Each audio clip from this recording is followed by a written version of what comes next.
Welcome to Garam Masala, the magic spices of cooking.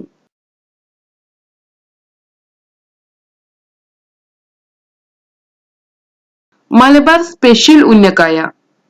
ഇന്ന് നമുക്ക് ഉന്നക്കായ തയ്യാറാക്കിയെടുക്കാം. ഒരു മലബാർ സ്പെഷ്യൽ സ്നാക്കാണിത്. നമുക്കിതിനെ പെട്ടെന്ന് തന്നെ എങ്ങനെ തയ്യാറാക്കിയെടുക്കുന്നതെന്ന് നോക്കാം.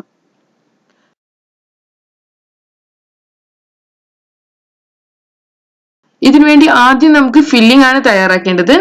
നമുക്ക് 2 ടേബിൾ സ്പൂൺ നെയ്യ് ചൂടാക്കിയെടുക്കാം. നെയ്യ് ചൂടായി വരുമ്പോൾ ഇതിലോട്ട് 1/4 കപ്പ് കാഷ്യൂ നട്ട്സ് ചേർക്കണം.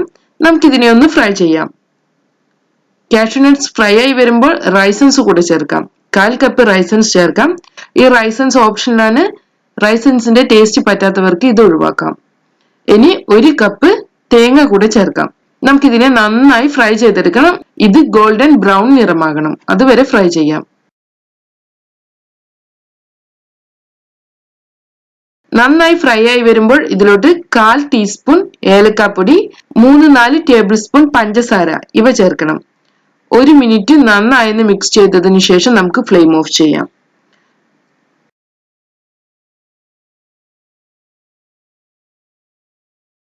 ഇനി ഇതിനെ നമുക്ക് തണുപ്പിച്ചെടുക്കണം.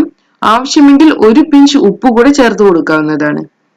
അടുത്തതായി നമുക്ക് നേന്ത്രപ്പഴമാണ് എടുക്കേണ്ടത്. ഇതിനെ സ്റ്റീം ചെയ്തെടുക്കണം. പീൽ ചെയ്തതിനു ശേഷം ഇതിന്റെ അകത്തുള്ള ബ്ലാക്ക് സീഡ്സിനെ നമുക്ക് എടുത്തു കളയാം. 1/2 കിലോ നേന്ത്രപ്പഴമാണിത്. ചെറിയ നേന്ത്രപ്പഴമാണ് ഞാൻ ഇവിടെ എടുത്തിട്ടുള്ളത്. ഉന്നക്കായക്ക് വേണ്ടി ഒരുപാട് പഴുത്ത നേന്ത്രപ്പഴം എടുക്കരുത്. നല്ല പഴുത്ത നേന്ത്രപ്പഴമാണ് ഉപയോഗിക്കുന്നതെങ്കിൽ ഉന്നക്കായക്ക് വേണ്ട ഡോ നല്ല സോഫ്റ്റ് ആയി വരും. അതുകൊണ്ട് തന്നെ നമുക്ക് ഷേപ്പ് ചെയ്തെടുക്കാൻ ബുദ്ധിമുട്ടായിരിക്കും. സീഡ്സ് എല്ലാം കളഞ്ഞതിന് ശേഷം നമുക്ക് ഇതിനെ മാഷ് ചെയ്തെടുക്കണം. ലംസ് ഒന്നും ഇല്ലാതെ വേണം മാഷ് ചെയ്തെടുക്കാൻ. നമ്മുടെ ഡോ ലൂസ് ആണെന്ന് തോന്നുകയാണെങ്കിൽ ഇതിനെ കുറച്ച് സമയം ഫ്രിഡ്ജിൽ വെക്കാം. അല്ലെങ്കിൽ ഇതിലോട്ട് കുറച്ച് അരിപ്പൊടി ചേർത്ത് ഇതിനെ ഒന്നുകൂടെ കുഴച്ചെടുക്കാം. ചപ്പാത്തി മാവിന്റെ പരുവമായിരിക്കണം ഇതിന്. ഇനി നമുക്ക് ഉന്നക്കായ അസംബിൾ ചെയ്യാം. ഇതിനുവേണ്ടി നമുക്ക് കയ്യിൽ ഒരൽപ്പം നെയ്യ് തടവി കൊടുക്കാം. ഇനി നമ്മൾ തയ്യാറാക്കി വെച്ചിട്ടുള്ള ബനാന ഡോയിൽ നിന്നും ഒരു ലെമൺ സൈസുള്ള ബോൾ ഉണ്ടാക്കാം. ഇതിനെ നമുക്ക് കൈവെള്ളയിലിട്ട് ഒന്ന് പരത്തിയെടുക്കാം. ഇനി ഇതിലോട്ട് നമുക്ക് ഫില്ലിംഗ് വെക്കാം.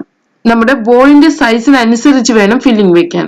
നമുക്ക് വലിയ ഉന്നക്കയാണ് തയ്യാറാക്കുന്നതെങ്കിൽ 2 ടേബിൾ സ്പൂൺ വരെ ഫില്ലിംഗ് വെക്കാം. ചെറുതാണെങ്കിൽ 1 ടേബിൾ സ്പൂൺ വെച്ചാൽ മതി. നമുക്കിതിനെ ഷേപ്പ് ചെയ്യാം.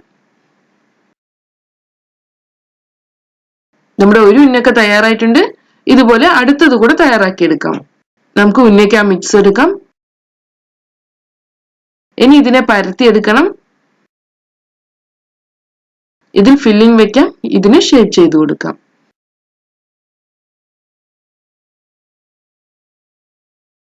ഇതുപോലെ എല്ലാ ഉന്നക്കയും തയ്യാറാക്കിയെടുക്കാം. നമ്മുടെ ഉന്നക്കയെല്ലാം ഫ്രൈ ചെയ്യാൻ വേണ്ടി തയ്യാറായിട്ടുണ്ട്.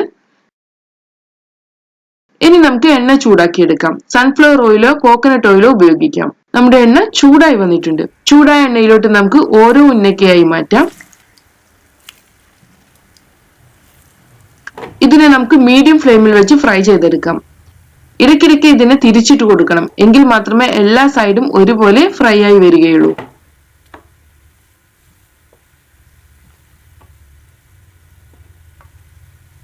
ഗോൾഡൻ ബ്രൗൺ നിറമാകുമ്പോൾ നമുക്കിതിനെ എണ്ണയിൽ നിന്ന് മാറ്റാം.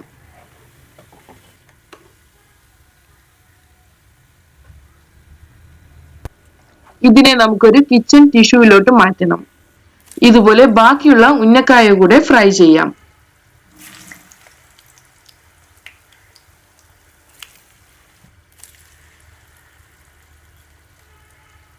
അങ്ങനെ നമ്മുടെ easy and tasty Malabar special ഉന്നക്കായ തയ്യാറായിട്ടുണ്ട്. നമുക്കിതിനെ ചൂട് ചായയുടെ കൂടെ സെർവ് ചെയ്യാം. Thank U.